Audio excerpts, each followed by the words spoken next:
I got some pretty exclusive news for you folks, even though it's not news because it broke last weekend. So it's technically not news, and it's technically also not exclusive because it was posted on Twitter. But essentially, Oda has revealed that he's going to postpone Wano for 1 to 2 years. At least that's what the story would have been had the interview taken place recently, but it didn't. It actually took place back in June. So these statements are kind of delayed statements because he said them, a couple of months back. Now, if you add the months that have gone by and you consider when he said these things, we're looking at about 1.5 years-ish of wait before we get to Wano, and even then, that's still not accurate because these things can change, right? And I think there was like a misunderstanding because, I think the community as a whole, the One Piece fandom was expecting Wano to start in 2017.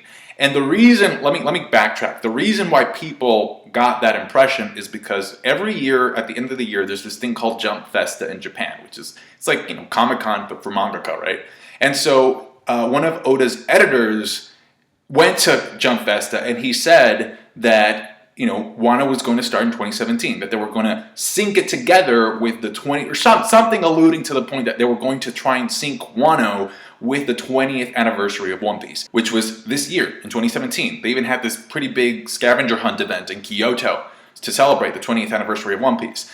But the problem is, it's nearing the end of the year and we're still not in Wano, right? So when this statement, when this news broke about Oda saying that he was sort of like thinking about starting Wano in 1 to 2 years, I think a lot of us were inclined for our initial reaction to be, well then, the editor is a liar. He just lied in Jump Festa saying that we were going to start this year. Except that, as far as I understand it, the editor never really said that as his own statement. He said it as Oda telling him what to say. As far as I understand, the editor only said what Oda told him. I think Oda gave him a letter to read out loud in Jump Festa. So he was just the messenger. And there's actually a lot of stuff that we can infer from Oda saying that he's going to wait a little longer to get to Wano. A lot of implications. And I actually alluded to one of these implications in my last One Piece chapter review. If you watch that video, I'm kind of poking fun at the fact that Oda has made it obvious. In the last chapter, he has made it 100% clear that Luffy is not ready to take down a Yonko. Luffy cannot take down a Yonko if he's currently running away from a Yonko commander because his haki has given out, which is exactly what happened in the last chapter of One Piece. Oda has got Luffy running away. Okay, it would make no sense to rush to go to Wano so that he can meet Kaido because he's just not ready. And I'm saying this because I saw some comments about the previous chapter in which people were complaining about the fact that they felt like the chapter kind of ruined the tension because it's an intermission, right? It's kind of like a timeout. It's like a break, and it kind of like just ruins like what the fight has built up until this point, even though it's 100% guaranteed that the fight will continue at one point before the arc is over. Personally, I would much rather have chapters like those in which the main character has to take a breather to figure out his stuff than the alternative. Because you know what the alternative to that is, right? Oda doesn't do training arcs like we had with Naruto, alright? So the alternative to have Luffy bailing mid-fight would be for him to stay in the fight and then get a power-up out of nowhere. So the fact that he's pushing back Wano to me just tells me that Oda really respects the writing process. He takes the story very seriously. He's a master at foreshadowing. He loves putting up these building blocks little by little so that the story takes shape gradually and so that Luffy also grows gradually, but in a way that makes sense. Now the flip side of that is that it takes more time. That is the sacrifice. It's the same thing with the world building. This amazing world exists and it's so vast because he has taken the time to set it up. So even though I'm sad that we're technically not going to see the Dressrosa group for a while now, at least I think that's what it means, I'm also glad that Oda respects the craft and the story enough that he's allowing himself enough time to set things up right so that when those moments happen, those epic moments happen, and you know they're coming. Plus, that's not even including the epic moments that we still have left in this arc. But once those epic moments hit, they are that much more gratifying. I also hope this means that we get to spend more time with the Vinsmokes because, in all honesty, had Whole Cake Island ended this year, I feel like their story arc would have been incomplete. It would just felt like it was just rushed just because we needed to get to Wano. And as for the Reverie, because we also know that the Reverie has to come after Whole Cake Island, I've already proposed my idea that I think that a way of having that work is to use one of Brulee's mirrors to get to Marijoa. Because if Luffy's not there, then technically the Reverie would become the first arc ever, okay, to exist without Luffy in it, aside from the cover stories. Now, I want to get the following out of the way because I know for a fact that people are thinking about it.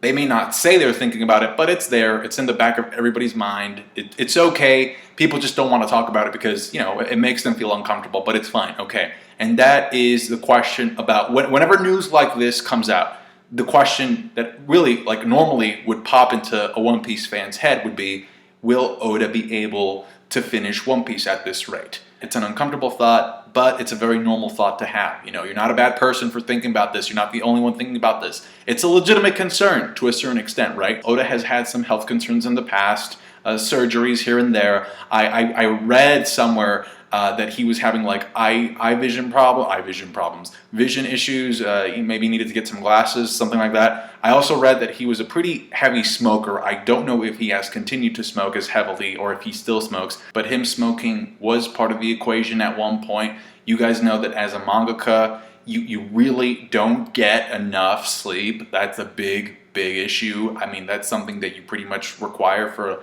you know, good quality of life. Have a healthy sleep schedule. These mangakas, you know, they draw every single day for hours on end. So that's an issue too. And that's why Oda needs to have his breaks every so often, like this one. And it's not all bad news. Oda, I think he's making an effort to take better care of himself. Sandman recently quoted a source saying that he's in a low carb diet. And the reason for this was because it was stated that he loves Krispy Kreme donuts, which may be like the inspiration for having Katakuri have his merienda time with the donuts. He just loved, at one point he just loved these donuts. He couldn't get enough of them. To such an extent, in fact, that at one point he actually got angry because he didn't get his donuts. That's a good mental note for me, you know? If I ever get to meet Oda, I'll just hand him a box of donuts. So yeah, it seems like he's definitely taking better care of himself. And that's all he can do, really. So the point of the matter is that, you know, we can't worry about that because really there is no guarantee in life ever.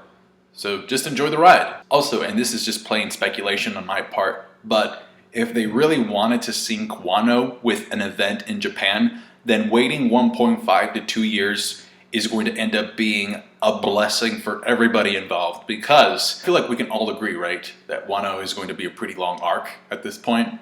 Definitely going to last longer than a year. So if it starts in 2 years, give or take, and it's going to be long, there's a little event happening in Japan in 2020 called the Olympics. I mean, talk about syncing that thing with an event. One Piece is the most popular manga in Japan by far, so the exposure that it's going to get it'll be tremendous. I mean, I wouldn't be surprised if people show up to these competitions wearing straw hats. And last, but definitely not least, I feel like I'm obligated to kind of talk about this because it broke recently. Tite Kubo, the creator of Bleach, gave an interview in which he said that he disliked Oda. He wasn't very fond of him because Oda at one point beat him in the Shonen Jump rankings. And I always kind of hate it when this stuff happens because, first of all, I'm pretty sure that his statements were in Japanese. So first of all, we have no context for how he said those things. We don't know if he was joking or if he was being like, you know, very serious about it. Like even in English, like when you say, oh yeah, that guy, yeah, we kind of hate each other. Versus saying, yeah man, no, I hate him. So we don't know, and I think you'll find it surprising to find out that I actually have a lot of empathy for Kubo at this point because if you look at the reality of things, if you look at the power spectrum, Oda and Kubo are like on opposite ends of the power spectrum. Oda has so much power in Shueisha right now, in Shonen Jump. I mean, he's got people eating off of him, like he can take the breaks that he wants, you know, a lot of creative liberty, all that stuff. Whereas Kubo has virtually zero power, none. Like, I don't even think he left the company in good terms, to be honest with you. It was just a bad situation. The ending of Bleach was rushed. Kubo did not get to end the series the way he wanted to. By the way, did you guys catch that Naruto versus Ichigo fight? It was a pretty good analysis, but my question is this. Like, was there really ever any doubt that Naruto would win, given the enormous, tremendous amount of chakra reserves that he has? I lost track of Naruto's feats after the Sage of the Six Paths power-up that he got. You go into the Kaguya arc and he's doing all these incredible things. It's like, wow. It's like, I mean, I couldn't even quantify that stuff while I was reading the manga, while it was still going on. So I knew Naruto was going to win, and I knew that Ichigo's final feats were rushed because Kubo was kicked out of the company. So that's why I didn't do a video about that. But anyway, going back to Kubo's statements. Let's say for argument's sake that he does indeed dislike Oda.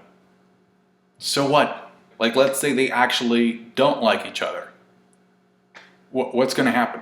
What's going to change? Are they going to duke it out in the parking lot? Is this going to be a main event? Are the Shonen Jump editors going to be woken up in the middle of the night to go see it? Wake up, editor-san. Oda-sensei and Kubo-sensei are throwing hits, you know, and Kubo does not want to catch those Oda-sensei hands. This whole thing started because Oda refused to let Kubo have the last Krispy Kreme donut. And so everybody's like forming a circle around them, and you know they're just swinging at each other. Meanwhile, Kishimoto is still locked in the bathroom. He can't get out, and Toriyama comes in to try and break up the fight. You know, being held up by his newly acquired feminist army, which he got thanks to the Kefla episodes. So it just turns into this giant mess, this giant free-for-all. Everybody swinging at each other. Meanwhile, the author of My Hero Academia says he needs to take a break for research purposes, and he's going up into the mountain. And once he's hiked up the mountain, like really, really up there, he goes into a cave where he finds the old reclusive sage Togashi Sensei, and Togashi Sensei teaches him the way of the hiatus. See, the way of the hiatus is a very special skill that not everybody can master, because it takes a special type of person to be able to produce 5 chapters of manga in 11 years. Sorry, I got kind of carried away with that last part there. Just went on a tangent. That's going to do it for me, guys. Thank you so much for watching. Please like the video if you did. I appreciate that. Subscribe to my channel if you have not done so already. And let me hear your thoughts down below. Bye.